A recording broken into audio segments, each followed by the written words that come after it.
Nang hapong iyon, palubog na ang matinding sikat ng araw sa ang mainit na hangin ay humahaplit sa mga nyugan na may kasamang bahagyang alat ng dagat. Na may ilang pulang hiwa ng sili na nakalutang sa ibabaw ng puting lugaw ay lumikha ng isang perpektong larawan ng pagkain. May isang ngiti na biglang sumilay sa kanyang mukha. Siguro niluto ito ni nanay para sa akin, naisip ni Maria, nakakaramdam ng kaunting init sa kanyang puso. Buong araw na yon, hindi siya nakakain ng maayos. Konting tanghalian lang ang kanyang kinain. Ngayon, kung makakahigop siya ng isang kutsarang mainit na lugaw at maramdaman ang bahagyang anghang ng luya na kumakalat sa kanyang bibig. Ano pa ang masihigit pa doon? Mabilis niyang ibinaba ang kanyang bag sa upuan at akmang lalapit sa hapagkainan nang mula sa kusina, marinig niya ang pamilyar na tunog ng tsinelas. At pagkatapos ay ang boses ng kanyang asawa, si Ricardo. "Kumain ka na ba?" tanong ni Ricardo. Napahinto si Maria, hindi pa man nakakasagot ay mabilis na siyang lumabas. Ang kanyang mga mata ay nagulat at puno ng pag-aalala. Si Ricardo ay tumayo sa harap ng hapagkainan, tinatakpan ang mangkok ng lugaw. "Ha? Bakit? Ikaw ba ang nagluto?" Tanong ni Maria na may halong pagkalito. Hindi agad sumagot si Ricardo, tumingin lang sa mangkok ng lugaw at pagkatapos ay sa kanyang asawa. Ang kanyang mga mata ay nag-aalangan at nagdadalawang isip. Ang pagtingin na iyon ay nagparamdam kay Maria ng kaunting pagkabahala. Karaniwan kapag may masarap na pagkain, si Ricardo ang unang nag-aalok sa kanyang asawa. Ngunit ngayon, ibang-iba ang reaksyon niya. "Sandali lang, huwag ka munang kumain," sabi ni Ricardo sa isang mahinang boses. "Hindi ka pa kumakain? Di ba?" "Hindi pa. Galing lang ako sa trabaho," sagot ni Maria na lalong kumalam ang tiyan. Pagkatapos ng maikling katahimikan, kinamot ni Ricardo ang kanyang ulo at biglang nagtanong. "Nakita mo ba si Aso kaninang umaga?" Napakunot ang noo ni Maria. Si Aso ay pangalan ng kanilang maliit na aso na may makintab na dilaw na balahibo at napakabait. Maaga siyang umalis sa trabaho kaninang umaga at hindi siya nagbigay pansin sa kahit ano. "Hindi ko siya nakita, bakit?" tanong ni Maria. Tumingin muli si Ricardo sa mangkok ng lugaw at pagkatapos ay yumuko na parang may iniinspeksyon. Nang makita si Maria na papalapit, mabilis niyang itinaas ang kanyang kamay upang pigilan siya. Sa lugar kung saan karaniwang pinapakain si Aso. Nang bumalik siya, nasa ibabaw na ng lamesa ang mangkok na ito. Ang sinabi niyang iyon ay biglang nagpatigil sa tawa ni Maria. Sabi ni Maria na may boses na hindi na masyadong kumpiyansa. Umiling si Ricardo, "Nakita kong kinain ni Aso at tumakbo sa bakuran at nagsuka pa. Natatakot ako." Habang siya naman ay nagalit dahil sa pagiging paboritismo ni nanay sa kapatid ni Ricardo. Ang kapaligiran sa bahay ay naging napakabigat. Ang tunog ng tsinelas ng kanyang biyenan ay biglang narinig mula sa kusina na nagpabalik kay Maria sa realidad. Lumabas siya, hawak pa rin ang sandok ng lugaw, tumingin sa mag-asawa at nagtanong. "Bakit hindi pa kayo kumakain? Lalaki na ang lugaw." Tumingin si Maria kay Ricardo, at si Ricardo naman ay nanatiling tahimik, ang hangin ay parang nagyelo. Ibinalik niya ang sandok, umupo. At ang boses niya ay malumanay pa rin. "Maaga ko itong niluto, manok na bagong katay, malambot at masarap. Kainin mo na, anak." Gustong-gustong itanong ni Maria kung pinakain ba niya si Aso mula sa lugaw na ito, ngunit ang kanyang mga salita ay nanatili sa kanyang lalamunan. Si Ricardo naman ay patuloy na nakatingin sa kanyang nanay na parang may hinahanap. "Sumasama po ang pakiramdam ko, kakain na lang ako mamaya," sagot ni Maria. Sinusubukang panatilihing normal ang kanyang boses. Ang tingin ng biyenan ay bahagyang nagpakita ng pagkalito, ngunit wala siyang sinabi pa. Tumayo siya at bumalik sa kusina. Ang tunog ng mga pinggan na nagbabangga ay naririnig. Huminga ng malalim si Maria. Lumapit si Ricardo at bumulong, "Sa tingin ko mas mabuti na huwag tayong kumain. Hahayaan ko na lang na itapon ang mangkok na ito." Tumango si Maria, ngunit ang kanyang isipan ay gusot na gusot. Gusto niyang maniwala na hindi siya sasaktan ng kanyang biyenan. At pinanood siyang itapon ang mangkok ng lugaw sa walang laman na bahagi ng lupa.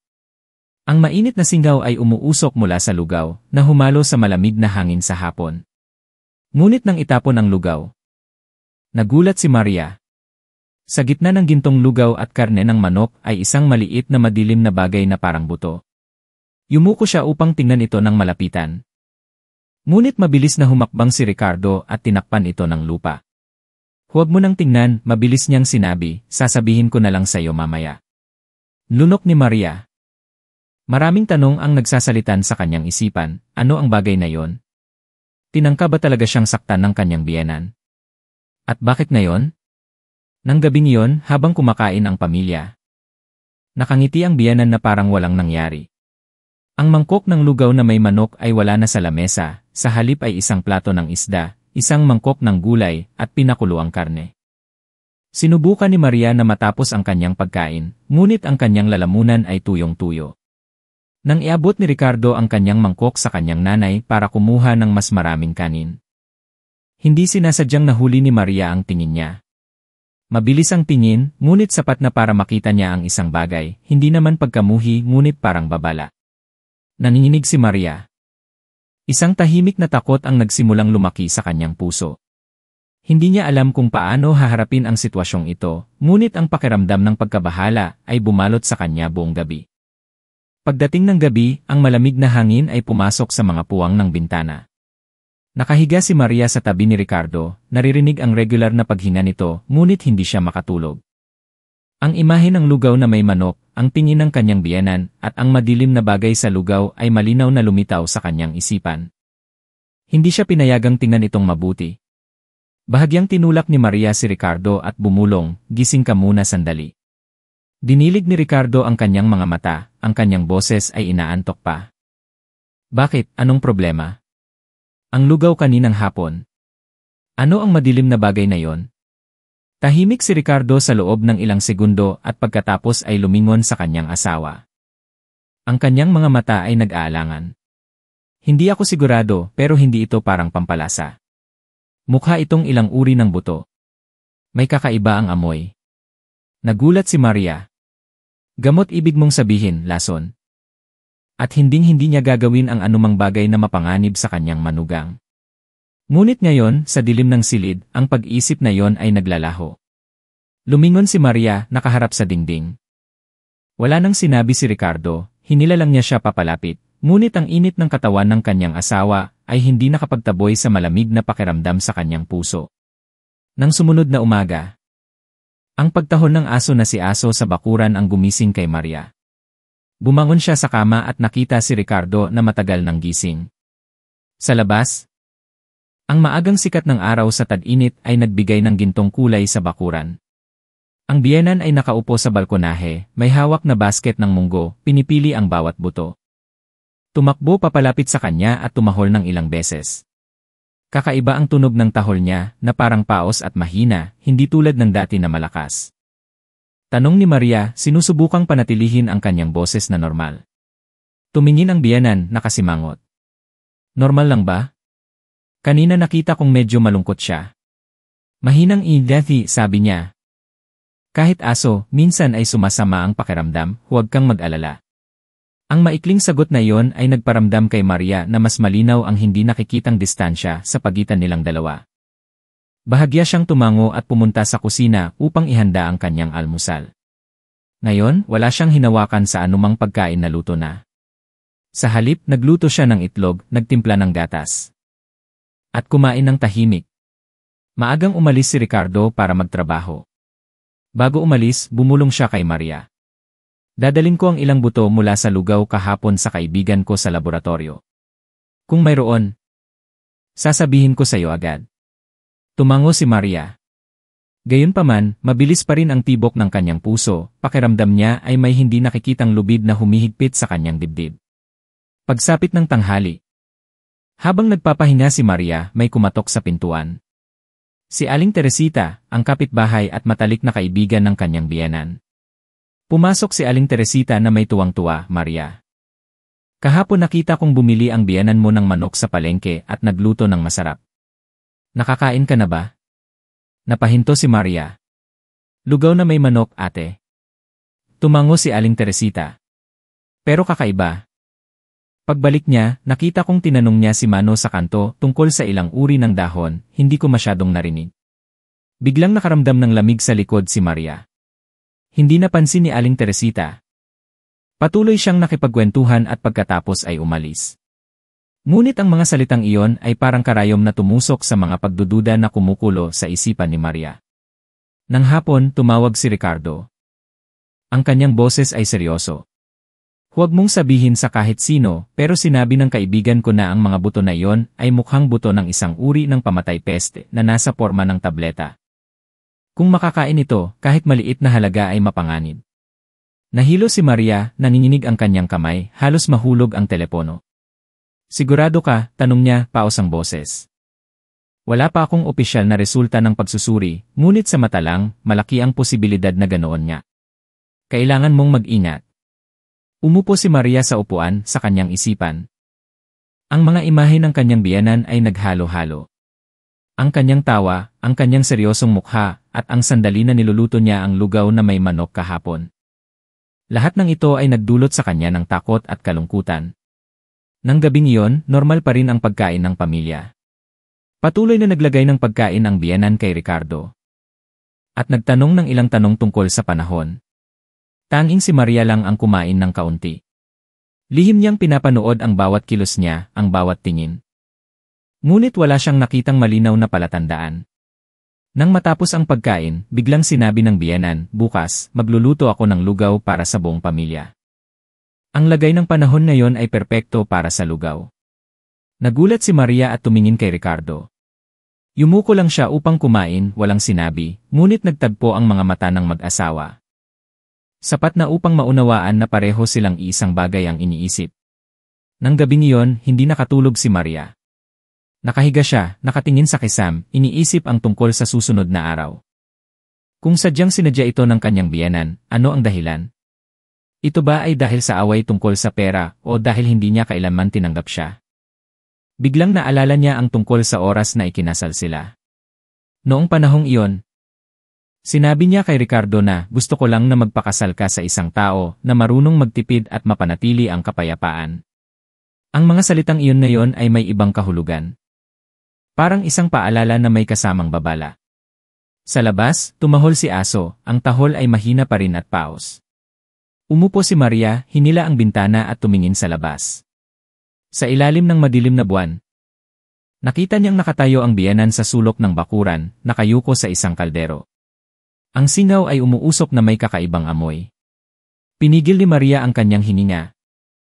Isang ideya ang pumasok sa kanyang isipan, kailangan niyang malaman kung ano talaga ang ginagawa niya.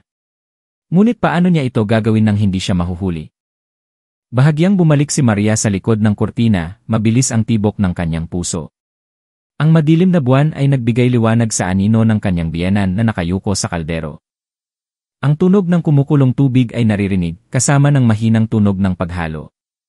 Mula sa lugar kung saan siya nakatayo, mas malinaw ang kakaibang amoy, hindi ito amoy ng pamilyar na pagkain. Bahagyang yumuko si Maria upang tingnan ito ng malapitan. Ang kaldero ay hindi masyadong malaki, nakalagay sa isang lumang kalan na bibihira nilang gamitin.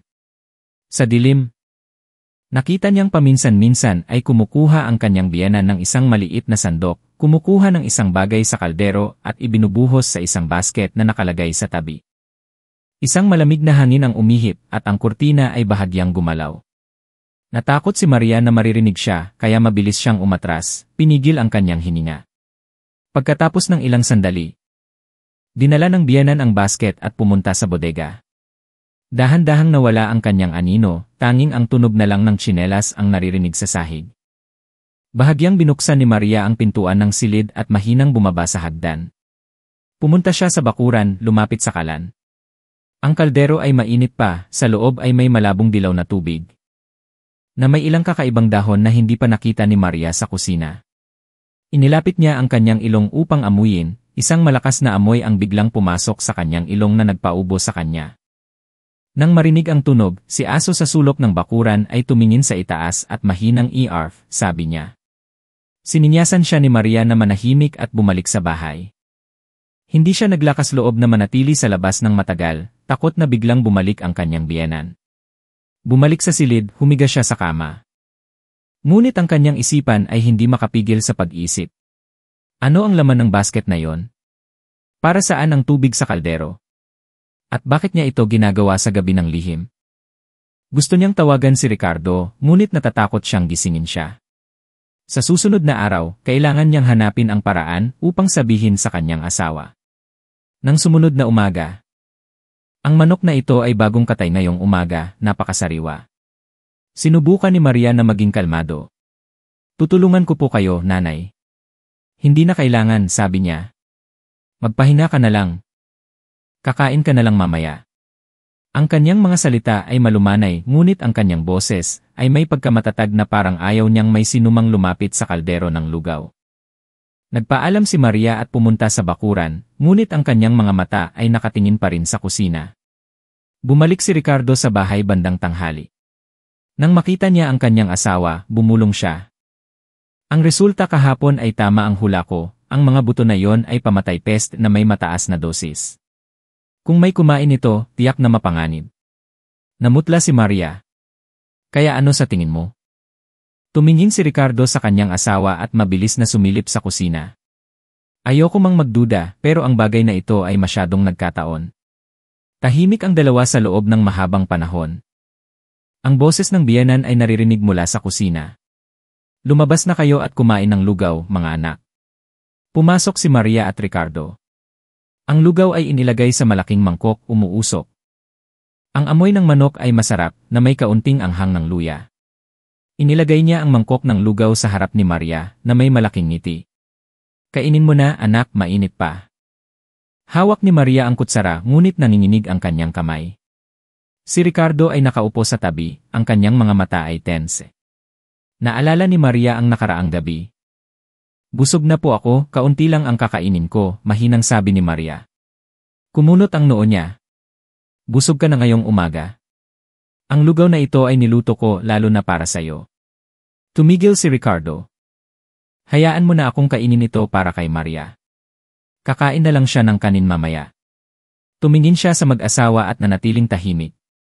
Biglang naging tahimik ang hangin sa kusina. Pagkatapos kumain, humingi ng dahilan si Maria na maghugas ng pinggan upang manatili sa kusina. Nang lumabas ang biyenan upang magsampay ng damit. Mabilis na kumuha si Maria ng kaunting lugaw sa natitira at inilagay sa isang plastik na kahon, itinatago sa kanyang bag mabilis ang tibok ng kanyang puso, basang-basa ang kanyang mga kamay. Nang hapong iyon, habang papunta sa palengke, dumaan si Maria sa isang klinika ng hayop sa dulo ng kalsada, kung saan kilala niya ang isang veterinaryo. Ibinigay niya ang kahon ng lugaw sa doktor at sinabi na gusto niyang suriin kung may kakaiba. Nagulat ang doktor ngunit pumayag. Bukas ka na lang bumalik para kunin ang resulta, sabi niya. Tumango si Maria, nagpasalamat at umalis. Nang gabing iyon, masaya ang biyenan kaysa sa dati. Nagkwento siya tungkol sa mga kapitbahay at nagtanong tungkol sa trabaho ni Ricardo. Walang sinuman ang nagbanggit muli tungkol sa lugaw, ngunit naramdaman ni Maria na ang ngiti niya ay hindi totoo, na parang may alam siyang hindi alam ng iba. Pagdating ng gabi, nag-aalala si Maria. Gusto niyang maniwala na ang lahat ay isang pagkakamali, ngunit ang bawat piraso ng kanyang alaala, si aso na nagsuka, ang buto ng gamot sa lugaw. Ngunit ang totoo ay dumaan siya sa klinika ng hayop. Sinalubong siya ng doktor na may seryosong mukha. Kailangan mong mag-ingat. May natitirang pamatay pest sa lugaw sa mapanganib na antas. Mabuti na walang kumain. Narinig ni Maria na parang may bumagsak na kidlat, ang lahat ng kanyang mga pagdududa ay naging totoo ngayon. Nanginginig ang kanyang kamay. Kailangan niyang humawak sa gilid ng lamesa upang manatiling nakatayo. Salamat po, Dok, mahina niyang sinabi at umalis sa klinika. Paglabas niya sa kalsada. Baka iba na ang nangyari ngayon. Alam ni Maria na mula ngayon, ang bawat hakbang niya sa bahay na yon ay kailangang maging maingat. Ngunit alam din niya na hindi niya maaaring panatilihin ang sikreto na ito magpakailanman. Maaga o huli, kailangan nilang harapin ni Ricardo ang katotohanan. Dahan-dahang naglalakad si Maria sa daan pabalik sa bahay, ang bawat hakbang ay mabigat na parang hinihila ang kanyang takot at pagkalito. Ang resulta ng pagsusuri ay nasa kanyang bag. Mainit pa ang papel dahil sa bagong print, ngunit para sa kanya, ito ay parang isang malamig na bato. Mula sa malayo, ang bubong ng bahay ay lumitaw na. Ang tunog ng mga maya na humuhuni sa puno ng banaba sa kanto. Karaniwan, masarap itong pakinggan, ngunit ngayon ay nakakaramdam siya ng paninikip ng dibdib. Kung dapat ba niyang sabihin ito agad at kung sasabihin niya, ano ang mangyayari? Pagbukas niya ng gate, nakita niyang nakaupo ang kanyang biyenan sa balkonahe, nag-aayos ng mga dahon ng saging. Tumingin siya sa itaas, ang kanyang mga mata ay may bahagyang pagsisiyasat at mabilis na bumalik sa pagiging kalmado. Galing ka sa palengke, tanong niya, pantay ang boses. Opo. Bumili lang po ako ng ilang gulay, sagot ni Maria, sinusubukang panatilihin ang kanyang boses na natural. Bahagyang tumango siya, at yumuko upang ipagpatuloy ang kanyang trabaho. Mabilis na pumasok si Maria sa bahay, ang kanyang puso ay mabilis pa ring tumitibok. Sa silid, nakaupo si Ricardo, nagbabasa ng mga papeles. Nang makita ang kanyang asawa, ngumiti siya. Itinutulak ito sa kanyang asawa. Kumulot ang noo ni Ricardo habang binabasa ang malinaw na nakalimbag na mga salita, natuklasan ang mataas na konsentrasyon ng pamatay peste na nasa porma ng buto. Mataas ang peligro ng matinding pagkalason kung makakain. Tumingin siya sa itaas, malaki ang kanyang mga mata, Diyos ko, hindi na ito pagdududa. Tutu. Mahinang sabi ni Maria ngunit matatag ang kanyang boses. Tahimik ang dalawa sa loob ng mahabang panahon. Sa labas, ang boses ng biyenan na nakikipag-usap sa isang tao ay naririnig. Ngunit sa loob ng silid, ang hangin ay parang nagyelo. Ano ang gagawin natin ngayon? Tanong ni Maria, nakatingin ng diretsyo. Bumuntong hininga si Ricardo. Hindi ko alam. Kung sasabihin natin ng diretsyo, itatanggi ni nanay at magiging gulo sa bahay. Ngunit kung mananatili tayong tahimik, natatakot ako na si nanay ay Hindi niya tinapos ang pangungusap. Naintindihan ni Maria kung ano ang ibig niyang sabihin. Gusto kong malaman ang dahilan, dahan-dahang sabi ni Maria. Kung ginawa niya talaga yon, bakit? Tahimik si Ricardo. Malinaw na gusto rin niyang malaman, ngunit umaasa pa rin siya na mayroong isang paliwanag na gagawing mas hindi masama ang lahat. Sa sandaling iyon, may kumatok sa pintuan. Si Aling Teresita. Ang kapitbahay, may hawak na basket, nakangiti, Maria, hiniram ng biyanan mo ang gilingan ng paminta namin, sabi niya ay gagamitin niya bukas. Napangiti ng pilit si Maria. Opo, nanay. Bandang tanghali, nang lumabas si Ricardo para mag-asikaso, humingi ng dahilan si Maria na maghahanap siya ng pamunas para maghanap sa kabinet. Ang kahon na gawa sa kahoy ay nakakandado. At ang susi ay wala. Hindi niya naglakas loob na maghanap ng matagal, takot na mahuli, kaya tumigil siya. Ngunit ang imahe ng silver na pakete ay patuloy na bumabagabag sa kanya buong hapon. Nang hapong iyon, habang kumakain ang pamilya, normal ang biyenan. Naglagay pa siya ng karne para kay Maria, at nagtanong tungkol sa kanyang trabaho. Kung wala ang resulta ng pagsusuri na iyon, marahil ay iisipin ni Maria na lahat ay imahinasyon lang. Pagkatapos kumain, inanyayahan ni Ricardo si Maria na mamasyal sa paligid upang magpahinga. Ngunit pagkalabas nila ng kanto, mahina siyang nagsalita, sa tingin ko kailangan nating linawin ang bagay na ito ng maaga, hindi maganda na mabuhay sa pagdududa. Ngunit paano? Tanong ni Maria. Tumingin si Ricardo sa malayo. Kung ang silver na pakete na yon ay talagang lason, kailangan nating makuha ito bilang ebidensya. Bahagyang nanginginig si Maria ngunit tumango rin. Nang gabing iyon, sinadya ni Maria na magpuyat. Walang suot na sapatos upang hindi gumawa ng ingay.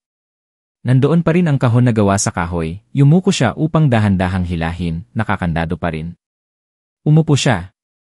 Ang kanyang mga daliri ay naghahanap sa paligid ng gilid ng kabinet, umaasang makahanap ng lugar kung saan nakatago ang susi. Pagkatapos ng ilang sandali, sa ilalim ng gilid ng kabinet, nahawakan niya ang isang maliit at malamig na bagay. Hinilan niya ito. Ito ay isang lumang susi. Nanginginig ang kanyang kamay habang inilagay ito sa lock. Ang tunog ng tikak ay mahina ngunit malakas sa kanyang dibdib. Bumukas ang pinto ng kabinet, sa loob ay may mga pampalasa, ilang pakete ng gamot na pulbos at ang silver na pakete. Kinuha ni Maria ang silver na pakete, na kasing laki ng kalahati ng kanyang palad, walang label. Mahina niyang pinisil, sa loob ay maliliit na buto. Isang malakas na amoy ang biglang lumabas nang buksan niya ang isang maliit na puwang. Hindi niya naglakas loob na buksan ito ng buo, ibinalik lang niya at inilagay sa kanyang bulsa. Nilok ang kabinet at ibinalik ang susi sa dating lugar. Bumalik sa silid, umupo siya, mabilis ang tibok ng kanyang puso. Ngayon, Mayroon na siyang isang bagay na makakatulong sa kanya at kay Ricardo na malaman ang katotohanan, ngunit naintindihan din niya na kung malalaman ng biyenan na nawawala ang silver na pakete, ang lahat ay mawawala ng kontrol. Huminga siya ng malalim, nakatingin sa kisam. Bukas, ibibigay niya ang silver na pakete na ito kay Ricardo. At kung tama ang kanyang kutob, isang hindi maiiwasang komprontasyon ang magsisimula. Nagliwanag ang kalangitan, ang mahinang sikat ng araw ay tumagos sa kortina, kumalat sa manipis na kumot. Nakahiga si Maria. Malaki ang kanyang mga mata, naririnig ang huni ng mga manok mula sa malayo. Nasa bulsa pa rin ng kanyang shirt na nakasabit sa hanger ang silver na pakete, ilang hakbang lang ang layo. Ngunit buong gabi, ito ay parang isang mainit na uling sa kanyang isipan na nagpipigil sa kanyang pagtulog. Gumalaw si Ricardo, nagmulat ng mata, humikab. Nang makita si Maria nagising na. Ngumiti siya, ang aga mo namang gumising. Hindi agad sumagot si Maria, tumingin lang sa direksyon ng shirt. Pagkatapos ng ilang sandali, lumapit siya. Kinuha ang silver na pakete at inilagay sa kamay ng kanyang asawa. Ito ang nahanap ko kagabi, mahina niyang sinabi, sa nakakandadong kabinet ni nanay. Hinawakan ni Ricardo ang silver na pakete. Nakasimangot. Mahina niyang binuksan ang isang sulok, at inilagay sa lamesa ang ilang maliliit na buto. Nang ilapit niya ang kanyang ilong, kumunot ang noo niya. Kapag sigurado na tayo, hindi na natin maitatago ang bagay na ito. Tumingin si Maria sa kanya, matatag ang kanyang mga mata. Handa na ako mula nang matanggap ko ang resulta ng pagsusuri sa lugaw. Mahina na hinawakan ni Ricardo ang kamay ng kanyang asawa at umalis sa bahay. Dahan-dahang lumipas ang umaga, patuloy na nagtatrabaho ang biyenan tulad ng dati, naglilinis, nagsasampay ng damit. Paminsan-minsan ay nakikipag-usap kay Maria. Ang kalmadong pag-ugali na ito ay lalong nagpaparamdam kay Maria na ang lahat ay parang isang dula na kung saan bawat isa ay may ginagampanang iba't ibang papel. Bandang tanghali tumawag si Ricardo. Ang kanyang boses ay seryoso. Ang resulta ay pareho sa noong isang araw. Ito ay pamatay peste na nasa porma ng buto, napakalakas. Naririnig ni Maria ang kanyang puso na mabilis na tumitibok. Ang lahat ng kanyang mga pagdududa ay naging hindi maikakaila na katotohanan ngayon. Ano ang gagawin mo? Tanong niya. Kakausapin ko si nanay ngayong hapon, ngunit gusto kong nasa tabi kita. Mahinang sabi ni Maria, malamig ang kanyang kamay. Kahit nahanda na siya sa mental, nang marinig niya ang kumpirmasyon, pakiramdam niya ay may nag-alis ng lahat ng lakas sa kanyang katawan. Nang hapon, bumalik si Ricardo sa bahay na may tensyonadong mukha. Wala siyang sinabing pagbati, dumiretso siya sa kusina, kung saan naghuhugas ng gulay ang kanyang biyenan. Nanay, tawag niya. Bumaba ang kanyang boses, kailangan ko pong makipag-usap sa inyo. Tumingin siya sa itaas, bahagyang nagulat. Ano ang problema? Inilagay ni Ricardo ang silver na pakete sa lamesa. Nanay, ipaliwanag niyo po sa akin kung ano ito. Bahagyang natigilan ang kanyang mga mata, ngunit sa isang iglap, bumalik siya sa pagiging kalmado. Pamatay kulisap lang iyan na binili ko para ilagay sa sulok ng kusina para maiwasan ang mga daga at ipis. Nakatayo si Maria sa likod, nakatingin ng diretsyo sa mukha ng kanyang biyenan. Napansin niya na ang kanyang mga kamay ay bahagyang humigpit. Pamatay kulisap, mariing sabi ni Ricardo. Kung gayon, bakit ito kasama ng mga pampalasa sa kabinet ng kusina? At bakit ang lugaw noong isang araw ay may bagay na eksaktong katulad nito? Ang hangin ay bumaba. Inilagay niya ang basket ng gulay. Pinunasan ang kanyang mga kamay sa kanyang apron at tumingin ng diretsyo sa kanyang anak na lalaki. Nagdududa ka sa akin? Tahimik si Ricardo. Lunok ni Maria. Sinusubukang manatiling kalmado, ngunit ang kanyang mga kamay ay basang-basa na. Ayokong magduda, sabi ni Ricardo, ngunit malinaw ang ebidensya. Sinuri ng kaibigan ko. Ito ay isang napakalakas na pamatay peste at ang lugaw noong isang araw ay mayroon din ito. Tumingin siya kay Maria, ang kanyang mga mata ay malalim at hindi mahulaan. Iniisip mo na gusto kitang saktan? Hindi sumagot si Maria, ngunit sapat na ang katahimikan na yon upang maunawaan niya. Isang mapait na ngiti ang sumilay sa kanyang mga labi. Tumalikod siya. Pantay ang boses, kahit ano ang isipin niyo, hindi ko ginawa. Kung mayroon akong ganoong intensyon, sa tingin niyo ba ay nakaupo pa kayo rito upang makipag-usap? Iniwan ang mag-asawa na nakatayo sa kusina na may halo-halong emosyon. Umupo si Maria sa upuan, hawak ang kanyang noo. Kung itatanggi niya ito, ano ang gagawin natin? Hinigpitan ni Ricardo ang kanyang hawak sa silver na pakete. Ayokong lalo pang maging tense, ngunit hindi rin natin maaaring ipagwalang bahala. Baka kailangan nating maghanap ng mas maraming ebidensya. Tumingin si Maria sa kanyang asawa, sa kanyang mga mata ay may takot at determinasyon. Kaya mula ngayon, kailangan nating bantayan ang bawat ginagawa niya. Tumango si Ricardo. Nang gabing iyon, tahimik ang pagkain ng pamilya. Hindi masyadong nagsalita ang biyenan. Paminsan-minsan ay sumisilip sa mag-asawa. Ang tingin na iyon ay hindi mabasa ni Maria kung galit ba o mayroong isang bagay na mas malalim. Nang bumalik sila sa silid, mahinang nagsalita si Ricardo. Maglalagay ako ng isang maliit na kamera sa kusina, iyon lang ang paraan upang malaman natin ang katotohanan. Bahagyang nanginginig si Maria ngunit pumayad. Sa kanyang puso, ang pinakamalaking tanong ay hindi pa nasasagot. Kung talagang sinadya niyang saktan siya, ano ang totoong dahilan? Naghintay si Ricardo hanggang sa makatulog na ang kanyang nanay bago siya tahimik na lumabas ng silid. Hawak niya ang isang maliit na kahon. Mabilis ang tibok ng kanyang puso na parang takot na ang tunog ng kanilang mga hakbang ay magigising siya. Ang dilaw na ilaw sa kusina ay sumisinag sa sahig na may mga mansa. Binuksan ni Ricardo ang kabinet ng kusina, naghahanap ng isang madilim na sulok sa ibabaw ng rack ng mga pampalasa. Idinikit niya ang kamera sa gilid ng kahoy. Itinutok ang lens sa direksyon ng lamesa at sa lugar ng pagluluto.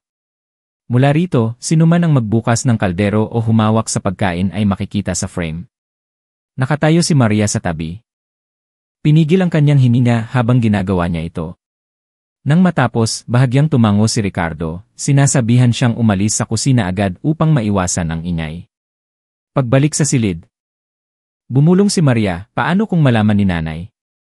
Inilagay ni Ricardo ang kanyang kamay sa balikat ng kanyang asawa. Hindi niya mapapansin. Ang kamera na ito ay napakaliit pagkatapos ng ilang araw. Malalaman na natin ang lahat. Sinubukan ni Maria ng umiti, ngunit ang kanyang puso ay puno ng pagkabahala. Hindi siya sigurado kung gusto niyang makita ang hubad na katotohanan. Nang sumunod na umaga, normal pa rin ang lahat.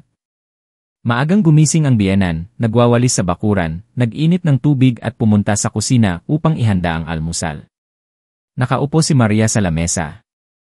Dinala ni Ricardo ang kanyang laptop sa isang cave malapit sa bahay, ikinonekta ang kamera upang makapagtrabaho at manood. Ngunit buong umaga, ang video ay nagpapakita lang ng walang laman na kusina o ang biyenan na naghuhugas ng pinggan, naghihiwa ng gulay. Bandang tanghali, habang nag-aayos ng damit si Maria sa bakuran, narinig niya ang isang mahinang tsi-click sa kusina. Pumasok siya at nakita niya ang biyenan na nakayuko sa kabinet ng kusina, may hawak na isang maliit na pakete, na parang pakete ng pampalasa. Ngunit nang makita si Maria, mabilis niya itong inilagay sa ilalim na bahagi ng kabinet at isinara ang pinto. Ano po ang hinahanap niyo? Tanong ni Maria. Sinusubukang panatilihin ang kanyang boses na natural. Kumuha lang ako ng kaunting pampalasa, sagot niya at tumalikod upang ipagpatuloy ang pagluluto ng sopas. Lumabas si Maria ngunit mabilis ang tibok ng kanyang puso. Hindi siya sigurado kung ang nakita niya ay pampalasa o iba pang bagay. Nang hapon, binuksan muli ni Ricardo ang video. Nang dumating ito sa bahagi ng tanghali, malinaw na lumitaw ang imahe. Binuksan ng biyenan ang kabinet, kinuha ang eksaktong silver na pakete na sinuri ni Ricardo noong isang araw. Lihim siyang tumingin sa paligid at binuksan ang takip ng isang kaldero na nasa kalan, iniligay ang pakete, at nagbuhos ng ilang maliliit na buto. Nakatingin si Ricardo sa screen. Mahigpit na nakakagat ang kanyang mga labi. Nakaupo si Maria sa tabi, mahigpit na hawak ang laylayan ng kanyang damit. Nakita mo na, sabi ni Ricardo, paos ang boses. Hindi na tayo dapat magduda. Kumagat si Maria sa kanyang labi, umiinit ang kanyang mga mata. Kahit nahanda na siya sa mental, ang sandaling ito ay nagpahilo sa kanya. Ang taong tinawag niyang nanay sa loob ng 3 taon. Ang taong nagbigay sa kanya ng lugaw nang siya ay may sakit, ay lihim na gumagawa ng kakilakilabot na bagay na yon. Isinara ni Ricardo ang video, umupo ng tahimik sa loob ng mahabang panahon. Sa huli ay sinabi niya, dadalin ko ito sa pulis. Mabilis na hinawakan ni Maria ang kamay ng kanyang asawa. Sandali lang. Kung mahuhuli si nanay, ipagtatanggol mo pa ba siya?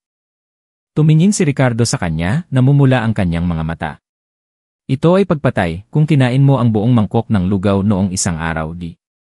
Yumuko si Maria, hindi makapagsalita. Ang isang bahagi sa kanya ay hindi pa rin maintindihan ang dahilan kung bakit ginawa niya yon. Ito ba ay dahil sa tunggalian ng biyenan at manugang o mayroong isang bagay na mas malalim? Tumayo si Ricardo, lumabas sa balkonahe, at huminga ng malalim. Sinundan siya ni Maria. Paano kung mahina niyang sinabi, alamin muna natin ang dahilan? Tumingin si Ricardo sa kanyang asawa sa loob ng mahabang panahon, sa huli ay tumango siya. Sige, pero kung gagawin niya ito muli, naintindihan mo na eh. Tumigil si Maria. Nagpa siya ang dalawa na manatiling tahimik at patuloy na magmasid sa loob ng ilang araw upang malaman ang motibo. Gusto nilang malaman kung bakit sinadya niyang saktan si Maria at kung may iba pa sa likod nito. Nang gabing iyon, sinubukan ni Maria na kumilos na parang walang nangyari. Ngunit habang kumakain, ang tingin niya sa kanya ay nagpaparamdam ng paninikip ng kanyang puso. Sa tingin na iyon, walang pagmamahal ng isang ina para sa kanyang manugang, tanging isang madilim at hindi maintindihang puwang. Nang gabi, nag-aalala si Maria, sa kanyang isipan ay maraming tanong na walang sagot. Marahil ang sagot ay matatagpuan lang kapag may sapat siyang lakas upang harapin ng diretsyo ang kanyang biyenan. Ngunit hindi pa yon ang oras. Pagkatapos ng 3 araw, normal pa rin ang lahat sa bahay. Walang iba pang kahina-hinalang kilos ang ginawa ng biyenan. Nagluluto pa rin siya. Nag-aalaga ng mga halaman, nakikipag-usap sa mga kapitbahay na parang walang nangyari. Ngunit ang pagiging normal na ito ay lalong nagpaparamdam kina Maria at Ricardo ng pag-ingat. Sinubukan ni Maria na panatilihing natural ang kanyang pag-ugali, ngunit tuwing makikita niya siyang nagbubukas ng kaldero o humahawak ng sandok upang haluin ang pagkain. Nakakaramdam siya ng malamig na pakiramdam sa kanyang likod. Si Ricardo naman ay hindi masyadong nagsasalita, gabi-gabi ay tinitingnan niya ang mga video mula sa kamera. Gabi-gabi ay inuulit niya ang video ng tanghalian noong isang araw, na parang naghahanap ng mas maraming clues mula sa bawat galaw niya. Nang umaga ng ika-4 na araw, habang nagsasampay ng damit si Maria, narinig niya ang tunog ng gate. Isang babae na nasa mga 4 na pula, payat, na may kupas na sunblock na shirt, ang nakatayo sa harap ng gate. May nangyaring insidente. May isang manugang na ikinasal ng wala pang 1 taon at biglang nagkasakit ng malubha. Sabi ng mga tao ay may sakit siya ngunit pumayat siya at namatay. Noong panahong iyon, kumalat ang tsismis sa nayon. Anong ibig mong sabihin? Tanong ni Maria, paos ang boses. Hindi ko kinukumpirma ang anuman ngunit pagkatapos noon. Ang pamilya ng manugang ay gumawa ng gulo at ang biyenan mo ay ibinenta ang bahay at lumipat dito. Pakiramdam ni Maria ay nanginginig ang lupa sa ilalim ng kanyang mga paa. Ang kwento na sinabi ng babae ay parang isang piraso ng puzzle na tumugma sa mga pagdududa na bumabagabag sa kanya sa mga nakaraang araw. Bago siya umalis, sinabi pa niya, iniisip ko lang. Kung mayroon kang nakikitang kakaiba, dapat kang mag-ingat. Buong araw na yon, tulala si Maria. Nang marinig ni Ricardo ang kwento, natigilan din siya. Hinigpitan niya ang kanyang hawak. Matatag ang boses, hindi ko hahayaan na maging biktima ka pa. Nang sumunod na araw, nagpa siya si Maria na subukan ang isang mapanganib na paraan. Sinabi niya sa kanyang biyenan na gusto niyang kumain ng lugaw na may manok. Habang nagsasalita, sinubukan niyang magmukhang walang pakialam, na parang isang maliit na kwento sa almusal. Naghanda na si Ricardo at Maria ng maaga. Ang kamera ay inayos sa isang mas malawak na anggulo upang makunan ang buong lugar ng kusina, kasama na ang hapagkainan. Binuksan ito at nagbuhos ng kaunting buto sa mangkok ng umuusok na lugaw. Mahina niya itong hinalo, tumingin sa paligid at inilagay ang mangkok sa lamesa, kalmado ang mukha na parang walang nangyari. Lunok ni Maria, kumakalam ang kanyang lalamunan. Hinigpitan naman ni Ricardo ang kanyang kamay hanggang sa pumuti ang kanyang mga buto. Pagkatapos ng ilang minuto, nagpanggap si Maria na galing sa palengke at pumasok sa kusina. Ang sarap ng amoy ng lugaw, nanay. Tikman mo na, anak, nilagyan ng biyenan ang mangkok ng lugaw at inilagay sa harap niya. Umupo si Maria ngunit sa halip na kumain, sinabi niya, sabay po tayong kumain, nanay, para masaya. Bahagyang natigilan siya ngunit mumiti pa rin. Kumain na ako, hindi na ako gutom. Kahit isang kutsara lang po, nanay, tumingin si Maria ng diretsyo sa kanyang mga mata. Isang mabigat na katahimikan ang bumalot. Kumuha siya ng kutsara at kumuha ng kaunti. Ngunit nang ilagay niya ito sa kanyang bibig ay ibinalik niya. Busog na talaga ako. Lumabas si Ricardo sa silid, may hawak na laptop. Binuksan niya ang video na kinuha at inilagay sa harap niya. Nanay, ipaliwanag niyo po ito. Ang kanyang boses ay malamig na parang yelo. Tumingin siya sa screen at pagkatapos ay tumingin sa itaas, ang kanyang mga mata ay hindi na umiiwas. Dahil nararamdaman niya na ang sagot ay magbubunyag ng isang katotohanan na mas kakilakilabot kaysa sa naisip niya. Ang kusina ay tahimik, ang tunog ng orasan sa dingding ay tik-tak-tik-tak. Na may halong nakakabigong amoy ng mainit na lugaw. Mahigpit na hinawakan ni Maria ang laylayan ng kanyang palda upang kontrolin ang kanyang nanginginig na kamay. Habang si Ricardo naman ay nakatayo ng matatag, ang kanyang mga mata ay hindi inaalis sa mukha ng kanyang ina. Ibinaba niya ang kutsara sa lamesa, ang kanyang payat na mga kamay ay magkahawak. Ano ang inilalagay niyo sa lugaw na ito? Kung hindi niyo maipaliwanag, huwag niyo pong asahan na maniniwala kami. Bahagyang bumuntong hininga siya, ang kanyang mga mata ay parang malungkot. Hindi iyon lason, iyon ay herbal na gamot. Herbal na gamot, biglang sabi ni Maria, nagulat at nagdududa. Bakit hindi niyo po sinabi sa akin mula sa simula? Lumingon siya kay Maria. Ang kanyang mga mata ay seryoso at malungkot. Dahil hinding-hindi ka iinom kung malalaman mo na iyon ay gamot para sa pagbubuntis. Natigilan si Maria, ang mga ugat sa kanyang noo ay pumintig. Nanginginig ang boses ni Maria ngunit sinubukan niyang maging kalmado. Bahagya siyang tumango at tumingin kay Ricardo. Ayokong magkaroon ng aking anak ng walang tagapagmana. Maraming tsismis ang kumakalat sa labas. Narinig ko sa mga tao, ang gamot na ito ay napakabisa, ngunit hindi masarap ang lasa kaya kailangan itong ilagay ng palihim sa pagkain para maubos mo ito. Kinagat niya ang kanyang mga labi, namumula ang kanyang mga mata. Natatakot akong tumanggi ang manugang ko, natatakot akong malungkot ang anak ko. Gusto ko lang ang pinakamabuti para sa pamilya. Naramdaman ni Maria na kumakalam ang kanyang puso, galit at mapait. Huminga siya ng malalim, tumingin ng diretsyo sa kanyang biyenan. Naisip niyo po ba ang nararamdaman ko?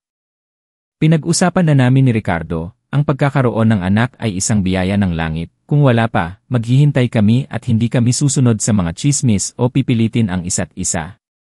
Yumuko siya. Tahimik. Sa sandaling walang nagsasalita, tanging ang tunog ng kumukulong lugaw sa kaldero ang naririnig.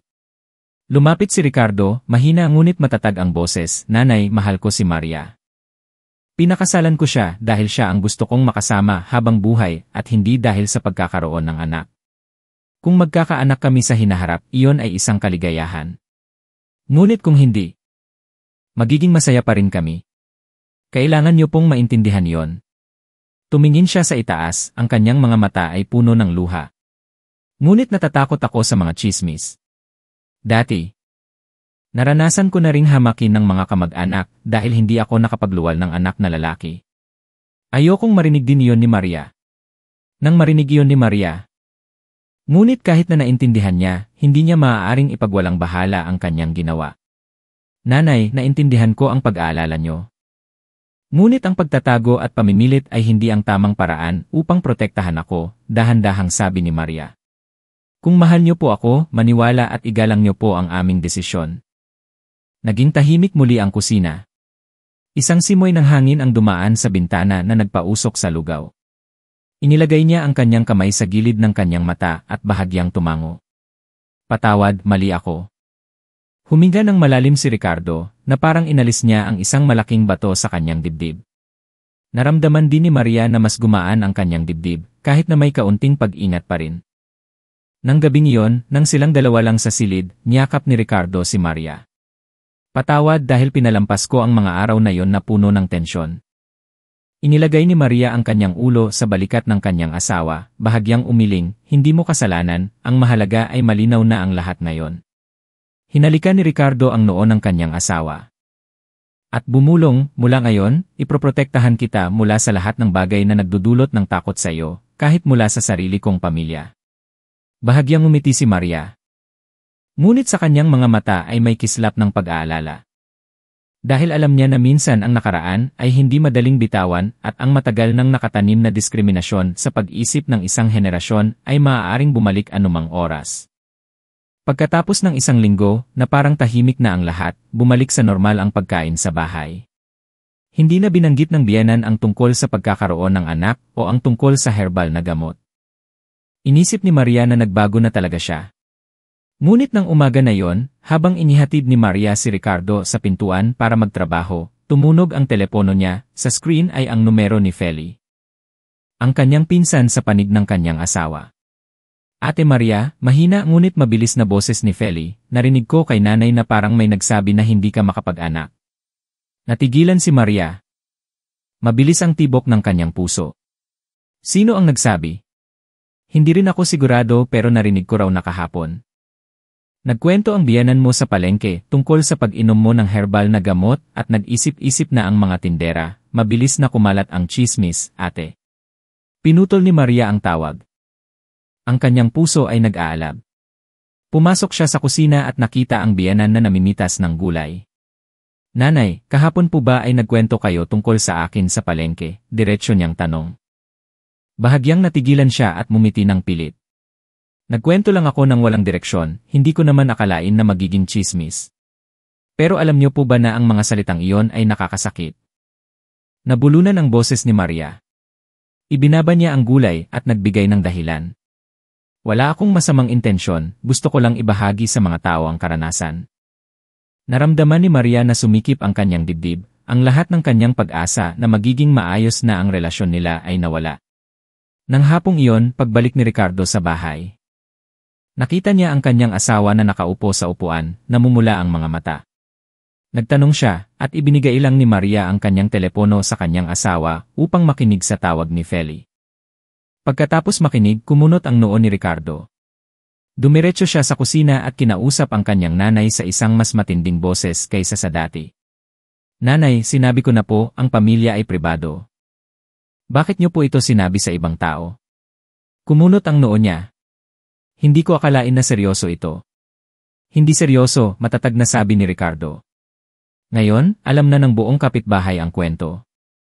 Hindi nakatulog si Maria, pakiramdam niya ay naitutulak siya sa sulok. Kung mananatili siyang tahimik, lalo pang kakalat ang chismis, ngunit kung magsasalita siya, baka lalo pang maging masama ang relasyon sa bahay. Nang sumunod na umaga, nang makaalis na si Ricardo, nagpa siya si Maria na pumunta sa palengke. Simpleng damit ang suot niya ngunit matatag ang kanyang mga mata. Pagpasok niya sa palengke, nakita niya ang ilang tingin na nakatuon sa kanya. Isang tindera ng isda ang bahagyang siniko ang tindera ng gulay at bumulong ng isang bagay. Dumiretso si Maria, ang kanyang boses ay sapat na malakas upang marinig ng lahat. Narinig ko po na may kumalat na chismis na hindi ako makapag-anak. Sino po ang nagsabi, sabihin niyo po ng diretsyo sa akin. Walang sumagot, tanging ilang mahinang tawa ang naririnig. Naramdaman ni Maria na kumukulo ang kanyang dugo. Hindi ko alam kung saan niyo narinig, ngunit huwag po kayong mag-imbento ng kwento. Ang pagkakaroon ng anak ay isang biyaya ng Diyos. Hindi ito isang bagay na makukuha mo agad.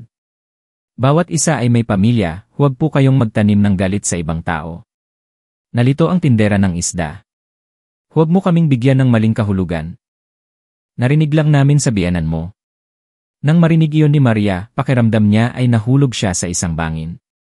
Nagpasalamat siya at umalis, ngunit ang bawat hakbang niya ay mabigat. Pagbalik ni Ricardo sa hapon, ikinuwento ni Maria ang lahat. Tahimik siya sa loob ng mahabang panahon at pagkatapos ay sinabi niya, kung hindi magbabago si nanay, hihilingin ko na manirahan na tayong mag-isa. Tumingin si Maria sa kanyang asawa, at sa kanyang mga mata ay wala na ang pag-aalinlangan tulad ng dati. Ngunit alam niya na ang desisyong ito ay magdadala ng lahat sa ibang landas, isang landas na puno ng gulo. Tahimik na umupo si Maria sa loob ng mahabang panahon. Ang kanyang mga mata ay nakatingin sa malamig na tasa ng tsaa sa lamesa. Sa loob ng mahabang panahon, hindi niya kailanman naisip na alis siya sa bahay na ito. Hindi dahil sa sobrang konektado siya, kundi dahil sa takot sa tsismis, takot na isipin ng mga tao na masama siyang manugang. Ngunit ang mga salitang sinabi ni Ricardo ay lumabas na parang isang kislap ng liwanag sa kanyang masikip at balisang isipan. Gusto mo ba talagang manirahan na tayo mag-isa? Tanong ni Maria. Nag-aalangan ang boses. Tumango si Ricardo. Hindi dahil sa hindi ko mahal si nanay kundi dahil gusto kitang protektahan. Kung mananatili tayong magkasama. Hinawakan ni Ricardo ang kamay ng kanyang asawa, hinigpitan ito, hayaan mo na silang magsabi ng kahit ano, ang taong nakatira sa loob ang nakakaalam ng katotohanan. Nang hapong iyon, nagpasya si Ricardo na kausapin ang kanyang nanay. Buong araw sa trabaho, pakiramdam niya ay may malaking bato sa kanyang dibdib. Pag-uwi niya, nakita niya ang kanyang nanay na naghahabi ng lana sa sala. Nanay, gusto ko pong makipag-usap tungkol dito, panimula ni Ricardo. Ano yon? Tumingin siya sa itaas. Kalmado ang kanyang mga mata ngunit may kaunting pag-ingat. Gusto namin ni Maria na manirahan na mag-isa sa loob ng ilang panahon. Ang tunog ng paghahabi ng lana ay biglang huminto. Inilagay niya ang lahat sa lamesa, tumingin ng diretsyo sa kanyang anak na lalaki. Manirahan na mag-isa. Ano ang ibig mong sabihin? Masikip ba ang bahay na ito? O hindi na kinakaya ng manugang ko? Hindi po ganoon, sinubukan ni Ricardo na panatilihin ang kanyang boses na mahinahon, kailangan lang namin ni Maria ng pribadong espasyo upang maiwasan ang mga pagkakamali. Tumawa siya ngunit ang tawa ay malamig. Pagkakamali. Sa loob ng ilang dekada, hindi ko pa narinig ang sinuman na nagsabi na naninirahan na mag-isa upang maiwasan ang mga pagkakamali. Sa tingin mo ba ay wala akong alam? Siya ang nagsulsul sa'yo. Nanay! Kumunot ang noo ni Ricardo. Huwag po kayong magsalita ng ganyan. Hindi kailanman sinulsulan ako ni Maria. Tumayo siya. Mas mataas ang boses.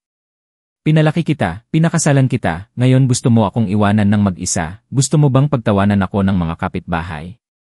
Ang hangin sa silid ay naging makapal. Tahimik na naririnig ang bawat tunog ng orasan. Huminga ng malalim si Ricardo, Nanay, hindi ko po kayo iniiwan, patuloy po kaming bibisita.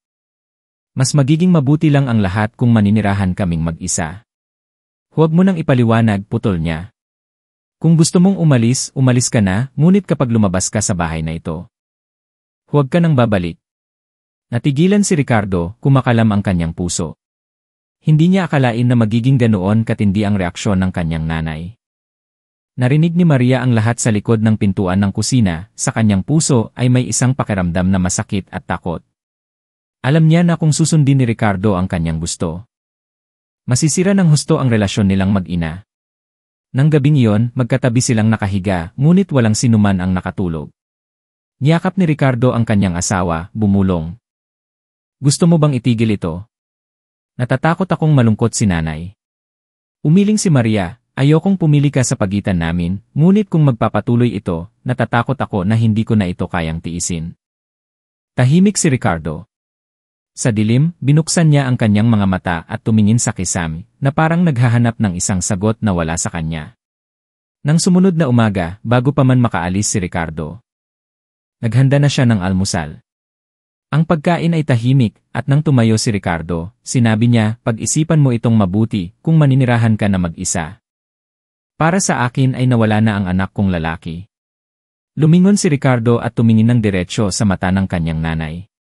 Nanay, huwag po kayong magsalita ng ganyan. Palagi po akong anak ninyo. Kahit saan ako pumunta, ngunit kailangan nyo rin pong isipin ang asawa ko. Hindi siya sumagot, yumuko lang at naglagay ng isang piraso ng itlog sa kanyang mangkok. Nang hapong iyon, tinawagan ni Ricardo ang isang kaibigan na nagpaparenta ng isang maliit na apartment malapit sa sentro ng Maynila. Hindi pa siya sigurado ngunit gusto niyang tingnan muna. Sumama si Maria. Tumayo sila sa loob ng isang silid na wala pang 40 metro kwadrado, ang liwanag ay dumaan sa malaking bintana. Ang tahimik dito, mahinang sabi ni Maria. Tumingin sa paligid si Ricardo. Ngunit kung lilipat tayo dito, kailangan kong maging handa na harapin si nanay. Kinagat ni Maria ang kanyang labi, sa kanyang puso ay may isang malabong pag-aalala. Nang hapong iyon, Pagbalik nila sa bahay, pagpasok sa bakuran, nakita nila ang isang hindi inaasahang tanawin. Nakatayo ang biyenan sa harap ng gate, nakikipag-usap sa isang kakaibang babae. Itinuturo ang loob ng bahay. Nang makita ang kanyang anak at manugang, mabilis siyang nagbago ng boses, ihatid mo na ang taong iyon. Bahagyang nakita ni Maria na ang babae ay may dalang isang malaking bag, sa loob ay may ilang pakete ng herbal na dahon. Naramdaman niya na mayroong isang bagay na hindi normal. Nagtanong si Ricardo, sino po iyon, nanay? Mabilis siyang sumagot, dating kakilala lang, nagtatanong tungkol sa kalusugan. Ngunit alam ni Maria na hindi lang ito simpleng pagtatanong tungkol sa kalusugan. Nang gabing iyon, nag-aalala si Maria.